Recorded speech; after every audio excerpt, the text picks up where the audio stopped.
warahmatullahi wabarakatuh. A'udzu billahi minasyaitonir rajim. Bismillahirrahmanirrahim. Alhamdulillah wa syukrulillah. Wassalatu wassalamu ala Rasulillah Sayyidina wa maulana Muhammad bin Abdillah wa ala alihi wa sahbihi wa mawalah, amma ba'du.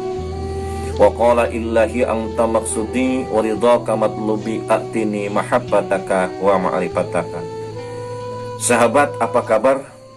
Saya doakan semoga antum sehat selalu, diberikan panjang umur, hasil apa yang dicita-citakan. Pada perjumpaan kali ini, saya akan mengajak sahabat untuk menemui seorang tokoh sufi yang bernama Syekh Yusuf Tajul Khalwati alias Syekh Yusuf Abu Mahasin Hadiyatullah Al-Khalwati Al-Makassari Al-Bantani.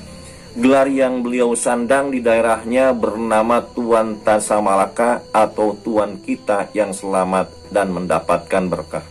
Sahabat, beliau adalah seorang putra bangsa yang telah mendapatkan prestasi luar biasa dan mengukir sejarah di masa lampau, bahkan mengharumkan nama Indonesia di kancah internasional dengan adanya perjuangan membela harkat manusia dari perbudakan.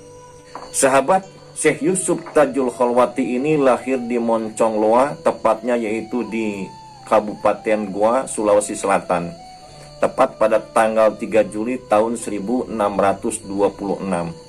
Ayah beliau bernama Abdullah. Beliau adalah seorang petani, sedangkan ibunya bernama Aminah. Dengan nama lain adalah Tubiana Daeng Kunjung. Beliau merupakan keturunan dari Raja Goa. Jadi pantasan sahabat sekalian bahwa Syekh Yusuf punya karisma dan wibawa karena beliau merupakan terah daripada raja.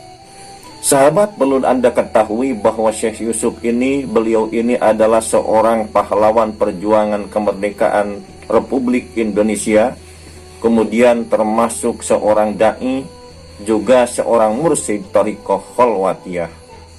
Bangsa Indonesia juga bangsa Afrika mengakui benar kepada Syekh Yusuf ini bahwa beliau ini adalah seorang walinya Allah.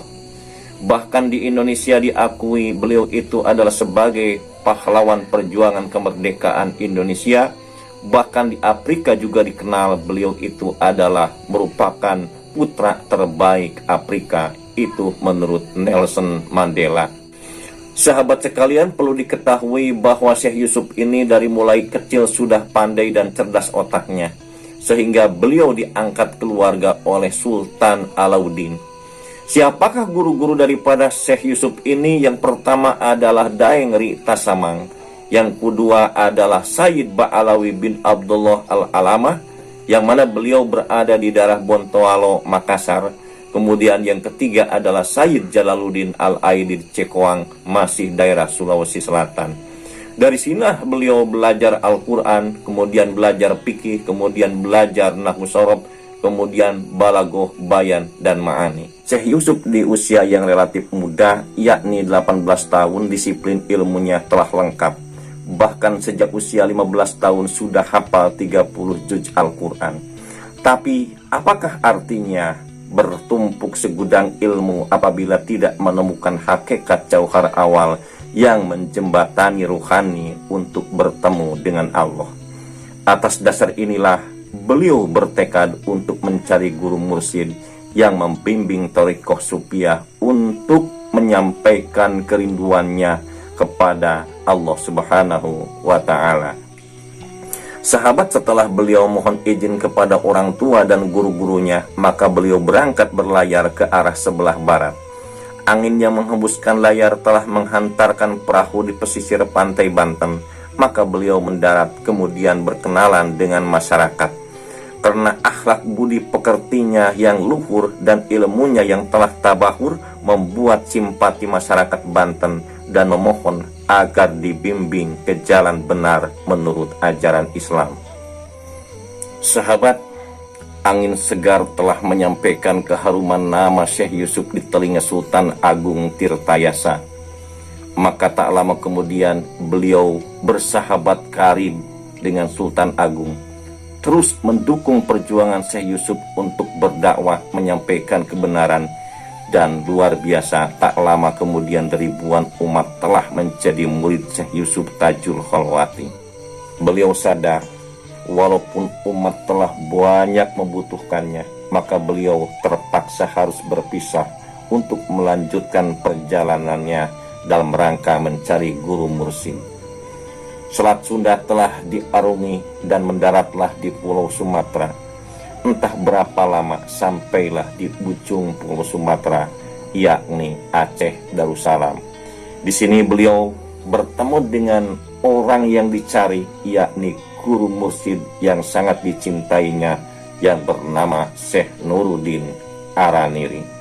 Sahabat, setelah Syekh Yusuf bertemu dengan Syekh Nuruddin Araniri dan sudah diakui menjadi murid, maka beliau mulai melaksanakan suluknya, dan kemudian beliau dibaiat, yaitu Thariqah Qadariyah.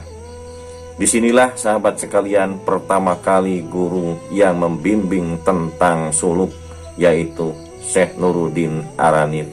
Sahabat, 5 tahun sudah Syekh Yusuf perjalanan untuk mencari guru mursyid. Dan disinilah beliau bertemu dengan Syekh Nuruddin Araniri. Setelah beliau diberi ijazah Thariqah Qadariyah, maka beliau bertekad untuk keluar dari Nusantara mencari ilmu ke mancanegara. Sahabat, seorang murid yang telah mengenal Robitoh, maka rasanya sirnya akan dibimbing oleh Allah Subhanahu wa Ta'ala. Maka biqudratillah, pada saat itu beliau keluar dari Nusantara dan berangkat ke negara Yaman. Di sini beliau bertemu dengan Syekh Abdullah Muhammad Abdul Baqi bin Syekh Al-Kabi Al-Majaji Al-Yamani. Di sini beliau kembali suluk belajar Thariqah An-Naqsabandi, yang mana Thariqah An-Naqsabandi ini mempelajari tentang dzikir sir. Setelah beliau lulus, sahabat sekalian, dari suluk kepada Syekh Muhammad Abdul Baqi, maka beliau mendapat ijazah Thariqah An-Naqsabandi. Sahabat, setelah Syekh Yusuf ini terbang tinggi dalam pengembaraan spiritualnya, akhirnya beliau menemukan Ismudat. Dan biqudratillah beliau bertemu dengan seorang walinya Allah bernama Sayyid Ali, yang mana Sayyid Ali ini mengajarkan tentang Thariqah As-Sa'adah Al-Ba'alawiyah, atau yang dikenal dengan Thariqah Alawiyah. Luar biasa sahabat sekalian, setelah beliau mengenal Nabi dan Isbah, maka beliau telah tenggelam ke alam malakut. Dan biaunillah beliau bertemu dengan Syekh Bahauddin Al-Milah bin Syekh Ibrahim. Dan di sini beliau mendapatkan ijazah Thariqah Satariyah.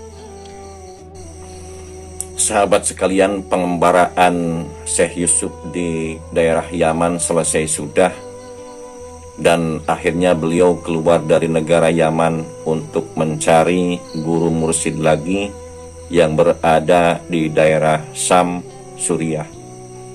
Setelah beliau tamat pengembaraannya untuk menaklukkan Latifah yang 7, sahabat sekalian, yang akhirnya beliau sekarang tinggal menemukan yang satu, yakni hakikat Rasulullah. Maka di sini beliau bertemu dengan Syekh Abu Al-Barakah Ayub bin Ahmad, dan di sini beliau diberikan ijazah Thariqah Kholwatiyah.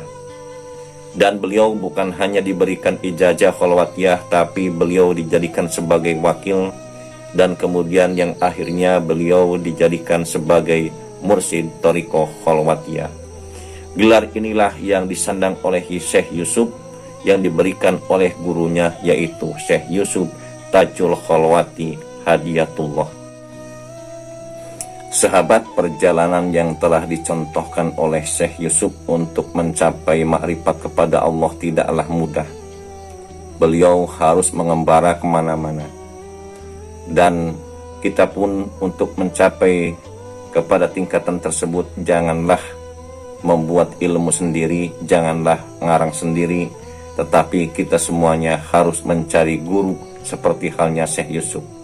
Dengan demikian mudah-mudahan kita selamat di dunia dan di akhirat.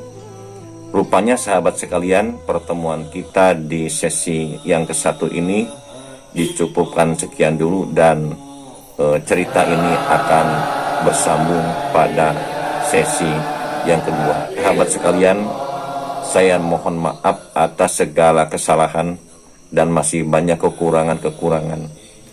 Dan channel ini bukanlah ajang untuk mengajar, tapi untuk belajar bersama. Apabila ada kesalahan atau kekurangan, silahkan Anda tambahkan komentar di deskripsi. Sekian, billahi taufiq wal hidayah. Wassalamualaikum warahmatullahi wabarakatuh.